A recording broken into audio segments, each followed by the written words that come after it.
namanya berkat orang yang tulus. Ya, tulus itu bukan kelemahan, tulus itu kekuatan. Berkat orang yang tulus itu apa? Yang pasti orang tulus itu dibela sama Yesus. Rut pasal 4 ayat 1-10, sebuah cerita nenek moyang Yesus, yaitu Rut dan Boas. Rut seorang janda muda, ditinggal mati suami. Zaman itu di Israel ada sebuah custom atau sebuah tradisi, itu ditulis di hukum Taurat, bahwa siapa yang mati, jandanya harus ditebus oleh sanak saudara. Tentunya kerabat yang single, yang harus menikah dengan wanita yang ditinggalkan oleh suaminya. Suami yang adalah kerabatnya. Paham maksud saya ya? Jadi misalkan kalau ada satu orang meninggal, dia meninggalkan istrinya. Lalu habis itu dia punya saudara yang belum menikah. Saudara yang belum menikah itu otomatis jodohnya. Rut menjadi istri Boas. Ayat 1-10, Boas telah pergi ke pintu gerbang dan duduk di sana. Kebetulan lewatlah penebus yang disebutkan Boas itu. Lalu berkatalah Boas, "Hai saudara, datanglah dahulu kemari, duduklah di sini." Maka datanglah ia lalu duduk. Kemudian dipilihnyalah 10 orang daripada para tua-tua kota itu. Dan berkata, "Duduklah kamu di sini." Maka duduklah mereka. Lalu berkatalah ia atau Boas kepada penebus itu, "Tanah milik kepunyaan saudara kita Elimelek hendak dijual oleh Naomi yang telah pulang dari daerah Moab. Jadi pikirku baik juga hal itu kusampaikan kepadamu sebagai berikut. Belilah tanah ini di depan orang-orang yang duduk di sini dan di depan para tua bangsa kita. Para tua-tua bangsa kita. Jika engkau mau menebusnya, tebuslah. Tapi jika engkau tidak mau menebusnya, beritahukanlah kepadaku, supaya aku tahu, sebab tidak ada orang yang dapat menebusnya, kecuali engkau dan sesudah engkau, aku." Lalu berkatalah ia, "Aku akan menebusnya."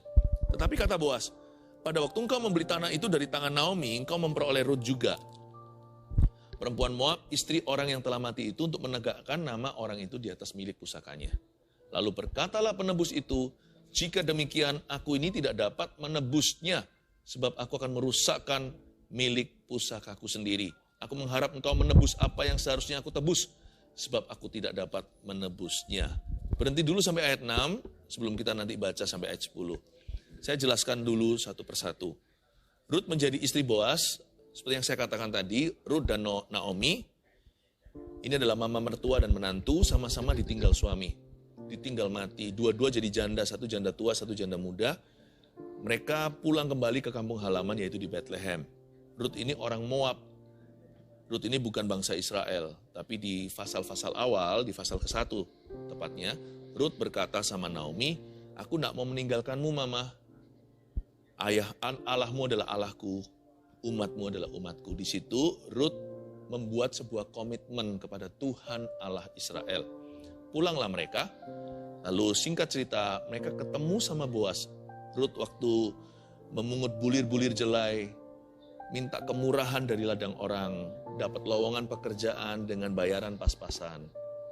Rut membawa pulang jelai itu sebagai rantangan untuk mama mertuanya makan. Tapi ternyata ladang itu milik Boas. Boas itu sang penebus, seperti saya katakan tadi. Karena Rut itu dulu suaminya namanya Mahlon. Mahlon dan Kilion itu kedua anak Naomi. Dua-dua mati.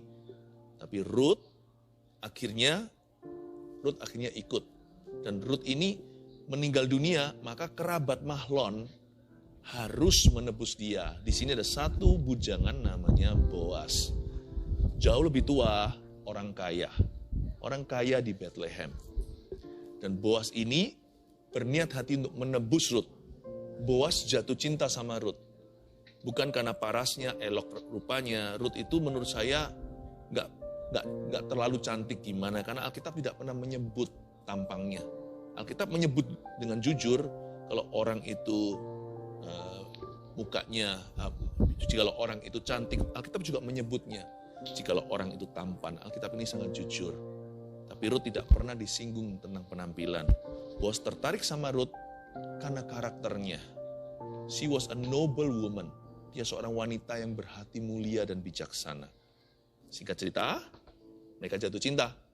Tapi Boas tidak bisa semerta-merta langsung meminang dia karena Boas bukanlah antrian nomor 1. Masih ada yang lebih berhak menebus Rut.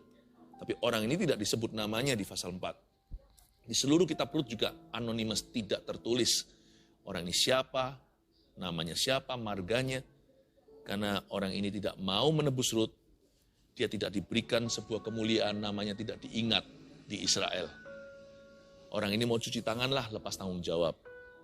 Tapi puji Tuhan, Boas justru senang karena Boas berniat, bertekad untuk menikahi Rut. Karena Boas sangat mengaguminya. Sekarang kita lihat approach atau pendekatan Boas. Dari sini kita belajar bagaimana jadi orang yang tulus di hadapan Allah. Boas telah pergi ke pintu gerbang dan duduk di sana. Lihat itu ya. Kalau mau masuk itu dari pintu depan. Jangan lompat dari jendela. Karena yang lompat lewat jendela itu pencuri, itu perampok. Masuk itu selalu harus dari pintu yang sah. Pakai cara yang legal. Karena pintu gerbang zaman dulu itu tidak lain adalah balai kota atau city hall. Di mana orang-orang membawa urusannya di situ lalu dilegalisir. Memang caranya masih cara purbakala, nggak seperti hari ini, materainya beda. Tetapi zaman dulu sudah ada tatanannya, dari dulu sudah ada santunnya bagaimana caranya kita itu mengesahkan sebuah deal atau bagaimana kita itu membuat sesuatu itu jadi sah, jadi legal ya. Boas telah pergi ke pintu gerbang. Kebetulan lewatlah penebus yang disebut Boas itu, lalu berkatalah Boas, "Hai saudara, datanglah dahulu kemari. Duduklah di sini." Maka datanglah ia, lalu duduk. Lihat itu ya, orang kalau niat baik itu pasti terang-terangan. Tidak mungkin dia bergerilya di dalam kegelapan. Dia pasti bawa segala sesuatu dalam terang. Tidak main curi-curi, tidak menusuk dari belakang, tidak pakai cara ular. Boas pergi ke pintu gerbang, langsung bawa perkaranya ke balai kota di hadapan para tua-tua. Luar biasa, tulus itu jujur. Tulus itu fair. Tulus itu adil. Jangan kita ngaku tulus kalau belum apa-apa sudah menempuh jalan pinggiran. Belum apa-apa sudah ada agenda rahasia. Tulus itu apa adanya. Tapi apakah tulus itu kebodohan? Wah, Pastor Philip kalau tulus ya saya tulus dibodohin orang, ditipu, dibully. Enggak loh. Kita lihat dulu ayat 2 ya. Kemudian dipilihnya lah oleh Boas 10 orang dari para tua-tua kota itu. Dan berkata, "Duduklah kamu di sini," maka duduklah mereka. Boas yang pilih. Tulus itu enggak sama dengan naif atau innocent. Boas di sini mempersiapkan legalitasnya. Dia pilih notaris dan harus ada notulennya di depan para notaris yang sah. Boas tidak gampang dibohongin dan dia tidak ada niat untuk membohongi siapa-siapa. Makanya itu Boas di sini mempersiapkan semua papernya, semua sertifikat, semua surat-surat. Dipilihnya 10 orang dari para tua-tua kota itu, due diligence, atau apa yang merupakan PR kita. Apa yang harus kita siapkan ya kita siapkan. Orang tulus itu gak mudah ditipu. Kalau dia terus terang, dia juga berharap orang lain terus terang juga. Orang tulus itu gak gampang diajak kong kali kong begitu, atau diajak untuk berbisik-bisik. Jangan jadi orang tulus yang dibodohi. Itu bukan orang tulus, itu orang bodoh. Menurut saya dari Alkitab yang saya baca, waktu saya pelajari tentang Boas, orang ini tulus nenek moyang Yesus, tapi orang ini pintar. Dia juga cerdik. Dia pastikan semua yang dia lakukan ini ada landasannya, ada dasarnya. Dia panggil 10 orang dari para tua-tua kota, pasti yang terbaik notaris waktu itu. Dia siapkan semua di depan. Ada saksinya, ada tanda tangan, ada meterainya. Lalu berkatalah ia kepada penebus itu, ayat 3. Tanah milik kepunyaan saudara kita Elimelek hendak dijual oleh Naomi yang telah pulang dari daerah Moab. Naomi dan mendiang suami dulu itu asal Bethlehem. 10 tahun lalu mereka itu pindah ke Moab gara-gara kelaparan. Waktu ada satu musibah melanda negeri mereka dan kota kesayangan, mereka memilih untuk lari. Mereka lari dari rencana Allah. Jangan membuat keputusan berdasarkan ketakutan. Jangan lihat keadaan, tapi tanya Tuhan. Buat keputusan apapun itu harus berlandaskan iman dan janji Allah. Tapi singkat cerita, Elimelek mati, Naomi jadi janda.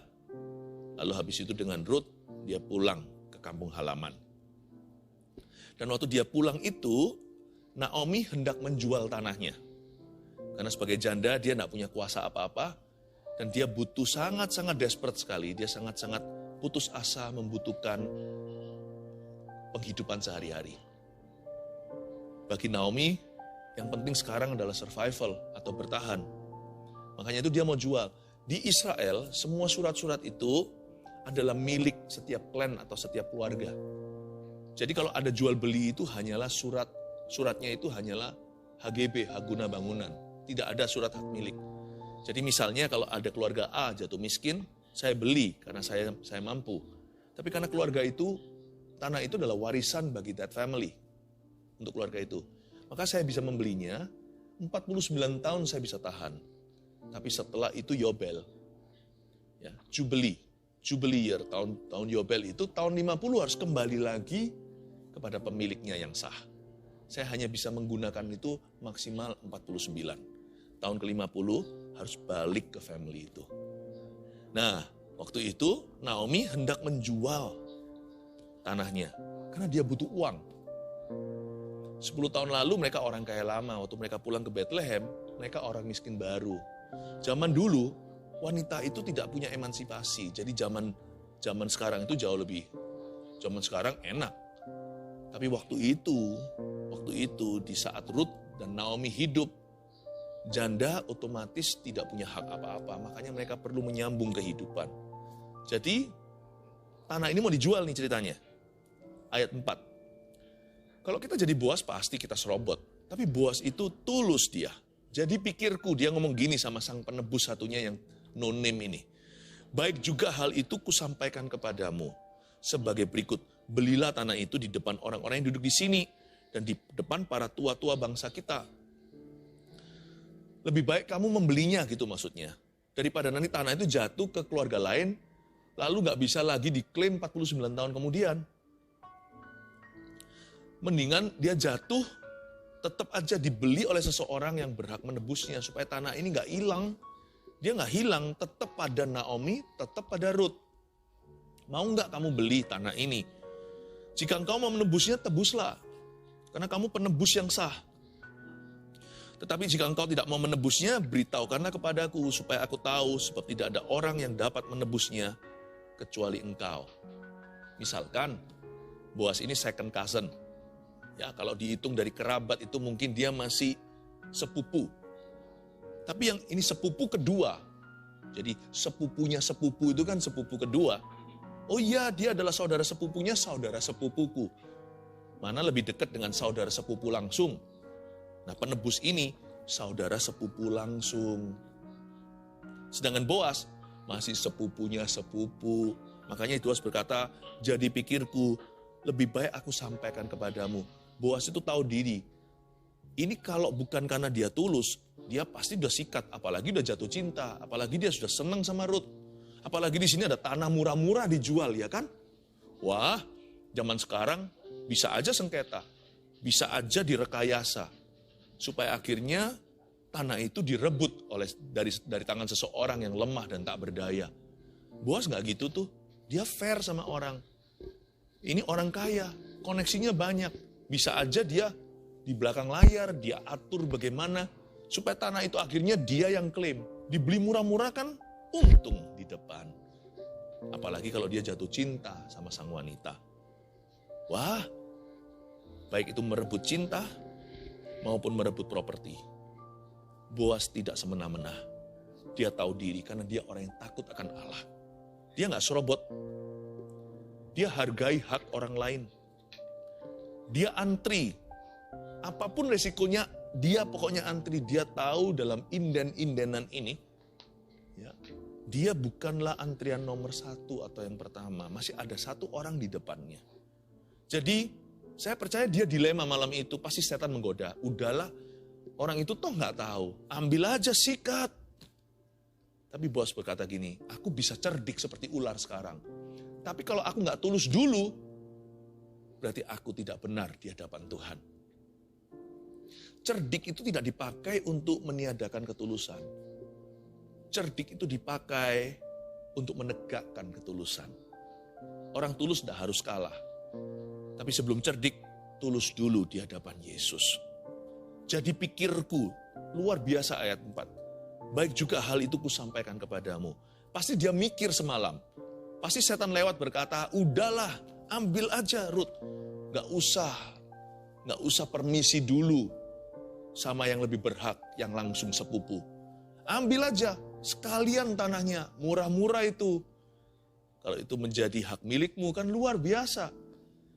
Mau dikontrakkan kek atau mau dijual lagi lain kali. Biar nanti keluarga lain bisa guna bangunan, terserah. Atau mau kongsian atau mau kerjasama dengan orang. Kamu bisa kelola tuh properti. Saya yakin Boas ini, nenek moyangnya Tuhan Yesus, berkata pada setan malam itu, enyah kau. Tidak baik mencobai Tuhan. Tidak baik.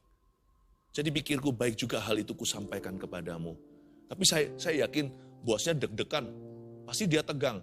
Gimana kalau sang penebus ternyata punya uang? Dibeli tuh tanah murah-murah.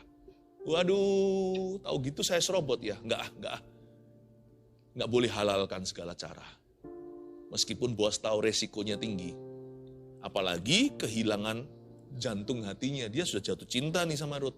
Kalau sampai penebus itu beli tanahnya, itu satu paket. Berarti dapat jandanya. Paham maksud saya, keluarga Saat Teduh tercinta. Nggak cuma beli tanahnya, itu menebus tanah, berarti juga menebus pemiliknya. Karena ini bukan bicara tentang transaksi properti.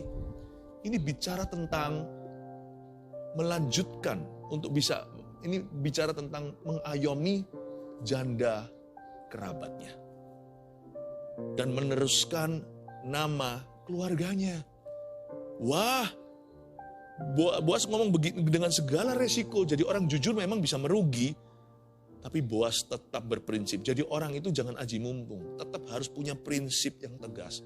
Kita hidup itu bukan berdasarkan kebetulan. Orang kalau kebetulan itu bisa halalkan segala cara. Kapan lagi ya kan? Tapi kalau orang hidup berdasarkan atau berlandaskan kebenaran, dia tidak akan gampang-gampang kompromi. Atau bahkan dia nggak akan kompromi sama sekali, itu lebih tepatnya. Karena dia harus lihat dulu kebenarannya. Ini nggak bener ini, kalau aku begini aku akan jadi orang yang salah di hadapan Tuhanku. Bisa aku kaya, tapi halalkan segala cara, semua jalan menuju ke Roma. Buat apa saya kaya memperoleh seluruh dunia tapi kehilangan nyawa saya atau perkenanan Allah? Nggak boleh. Makanya tuh Boas berkata, jadi pikirku baik juga hal itu kusampaikan kepadamu, bla bla bla, sampai ayat keempat yang akhir-akhir dikatakan, sebab tidak ada orang yang dapat menebusnya kecuali engkau, dan sesudah engkau, baru aku. Lalu berkatalah ia. Wah, si penebus itu, yang sepupu satu, lalu berkatalah ia, aku akan menebusnya. Pasti saya tahu, anjloklah hatinya Rut, Naomi dan Boas sekalian. Waduh, lemas mereka. Di situ adakah penyesalan di hati seorang tulus gara-gara jujur dia merugi sebuah kesempatan emas di depan, padahal dia dengan mudah bisa serobot, gak ada orang tahu. Boas yang hubungi orang ini. Orang ini toh juga tidak ada koneksi dengan Rut. Cuek, acuh tak acuh. Tapi Boas waktu antri dia berdoa, Tuhan izinkan sekalipun orang itu lebih berhak, aku lebih mau Tuhan. Aku mau Rut. Bukan tanahnya. Boas ini sudah juragan tanah. Pikirannya bukan ke harta. Dia cinta dengan seorang wanita yang hari ini available to marry. Hari ini sah di hadapan Tuhan, seseorang bisa menikah dengannya. Malah justru mulia di masyarakat Israel saat itu siapa yang mau menebus janda kerabatnya. Karena berarti orang yang menebusnya itu tidak akan, nanti anak-anak dari keturunannya tidak akan masuk ke kakaknya, tidak akan masuk ke surat keluarganya. Tapi anak pertama harus pakai marga dan nama daripada suami yang meninggal. Ini pengorbanan. Ini enggak manis-manis buat Boas. Ini berarti anak sulungnya bukan milik Boas nanti sama Rut ini. Miliknya almarhum Mahlon. Jadi orang yang mau menebusnya itu berarti berhati besar. Tetapi kata Boas ayat 5, pada waktu engkau membeli tanah itu dari tangan Naomi, engkau memperoleh Rut juga, perempuan Moab, istri orang yang telah mati itu, untuk menegakkan nama orang itu atas milik pusakanya. Ya kan, tadi yang saya jelaskan. Berarti bukan hanya menikahi jandanya, anak mereka nanti kemudian dianggap sebagai anak almarhum suaminya. Jadi bukan anaknya Boas. Dan Boas tahu itu titik lemah. Mana ada sih laki-laki yang anak sulungnya dinamakan, akan dikasih nama-nama saudaranya, apalagi kerabatnya. Enggak lah, kalau setiap laki-laki pasti mau anak sulungnya itulah permulaan kegagahan perkasaanku dalam hidup ini. Inilah keturunanku, kita ingin banggakan. Wah, mirip siapa? Mirip papa. Misalnya kalau anak pertamanya, anak sulungnya adalah seorang putra. Apalagi perempuan pun juga sama, wah akan dimanja. Boas tahu titik lemah itu. Makanya Boas ini bukan hanya tulus, tapi dia juga pintar. Tulus dulu seperti merpati, baru cerdik seperti ular. Boas tahu kalau pria ini gak cinta sama Rut, nggak akan mau. Makanya itu pertama-tama Boas lindungi Rut dulu yang ditawarkan tanah.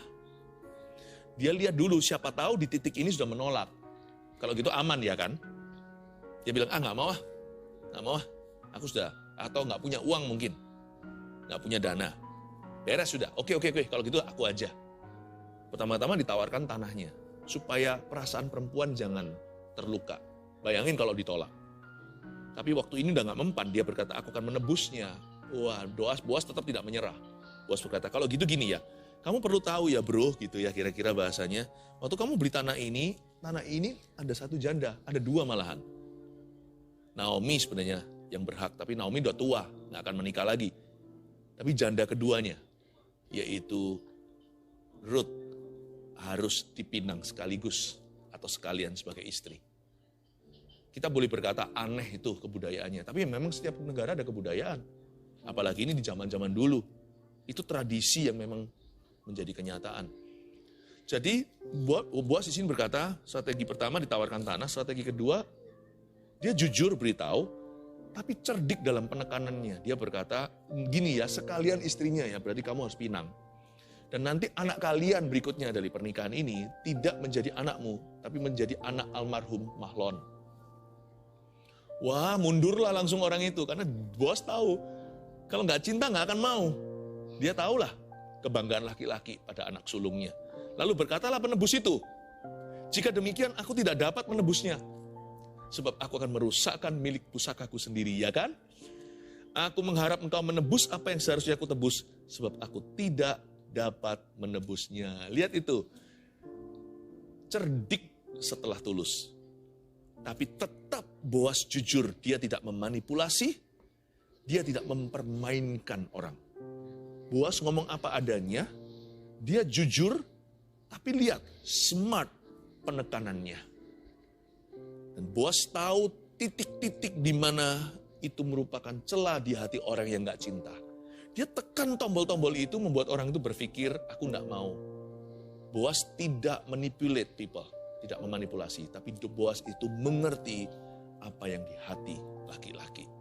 Luar biasa loh. Menurut saya Boas ini seorang negosiator yang begini. Dia itu mengerti bagaimana lika-liku, kisi-kisi dalam sebuah negosiasi. Dari sini saya mendapatkan sebuah penghiburan. Dahulu kala, saya hampir percaya ketika semua orang berkata, kamu jangan terlalu tulus, jangan terlalu jujur. Nanti kamu akan selalu dikalahkan. Ternyata enggak. Tulus itu pintar. Ya. Tapi hati-hati, tidak semua cerdik itu tulus. Malahan kebanyakan cerdik itu hanya ular. Nah itu jangan. Karena kita adalah keturunan Tuhan, bukan keturunan ular beludak. Dan juga selain itu di ayat 6 tadi kan akhirnya nggak mau kan. Berhasil tuh. Berhasil strateginya Boas. Dari sini kita pelajari sesuatu, kalau berkat itu nggak akan lari. Kalau itu memang berkat kita nggak usah serobot. Apalagi serobot hak orang. Berkat itu nggak akan lari. Sebab hak kita dan upah kita terjamin pada Tuhan. Ayat 7. Beginilah kebiasaan dahulu di Israel dalam hal menebus dan menukar. Setiap kali orang hendak menguatkan sesuatu perkara, maka yang seorang menanggalkan kasutnya sebelah dan memberikannya kepada yang lain. Demikianlah caranya orang mensahkan perkara di Israel. Lucu ya, kalau sekarang kan pakai materai di depan notaris, tanda tangan lah. Lalu nanti difoto, oke ini pada hari apa tanggalnya dicatat, dinotulenkan. Tapi zaman dulu enggak. Kebiasaan dahulu itu adalah mereka ambil salah satu sepatu. Jadi sepatu orang itu dulu bukan seperti sekarang ini. Buatannya massal atau pabrik. Sepatu dulu itu dijahit. Size-nya, jahitannya, jadi kelihatan.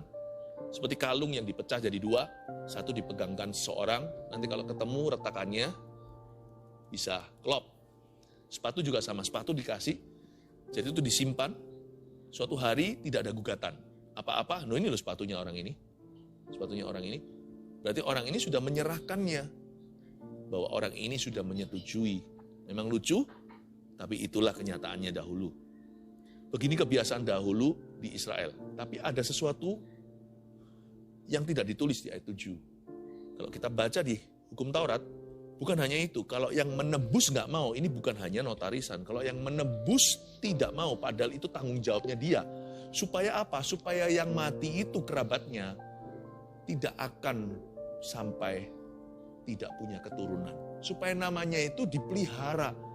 Supaya sampai seterusnya masih ada marganya. Tapi orang yang menolak biasanya dihina. Gak hanya sepatunya diambil, tapi orang itu juga harus diludahi oleh perempuan. Perempuan yang dia tolak untuk menebusnya.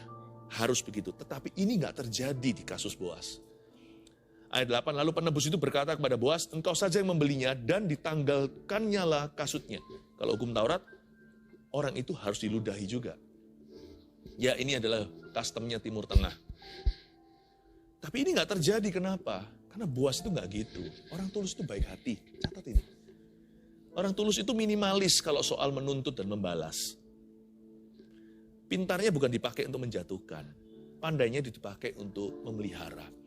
Kalau bicara soal apa yang fair untuk dirinya, ya sudahlah, asal Tuhan sudah beserta sama dia itu dia gak akan menuntut apa-apa. Tanpa harus meludahi dalam kasus Boas.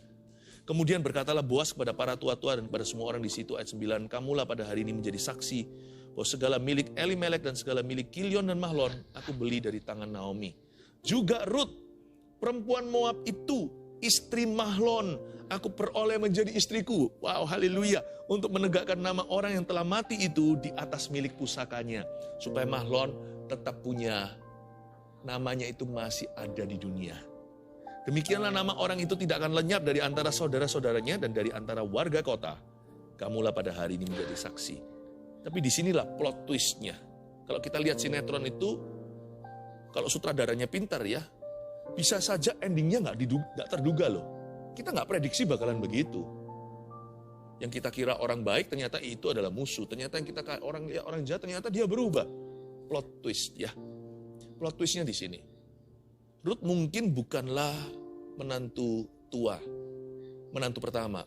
Rut jelas-jelas menantu kedua. Di pasal pertama dikatakan, Naomi punya dua menantu. Yang pertama namanya Orpah. Orpah itu meninggalkan dia tengah jalan, bye-bye mama.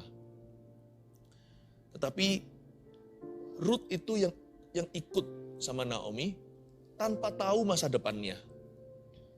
Justru ya, anehnya di sini, yang tulus, yang berakhir bagus.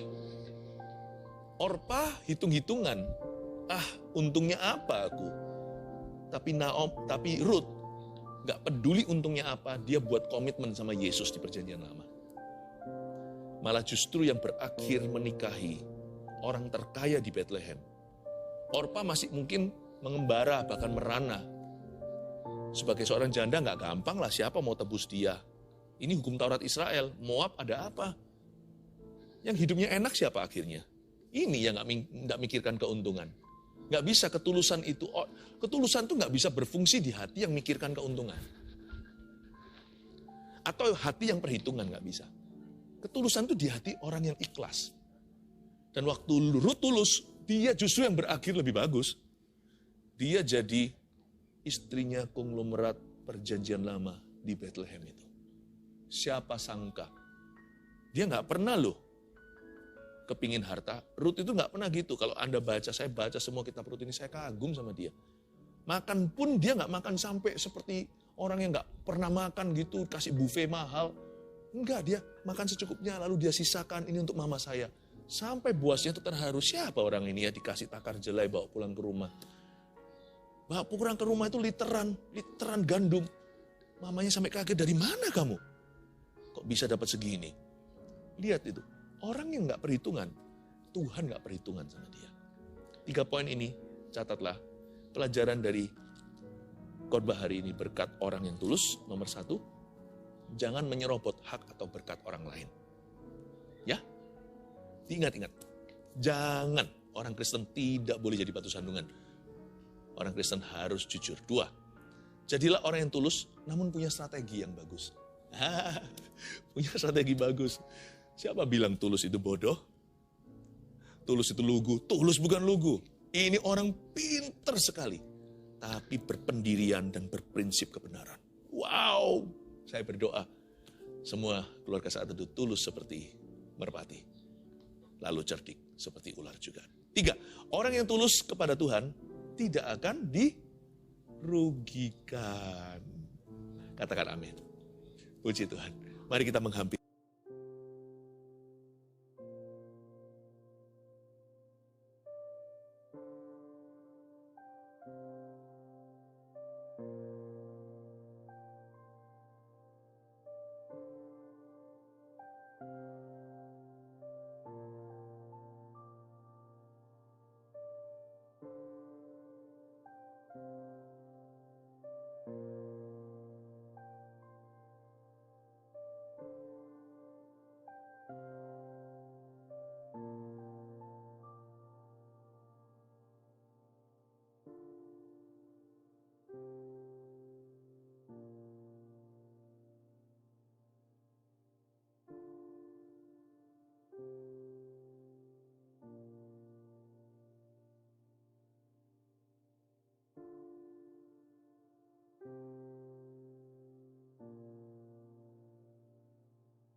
Mari.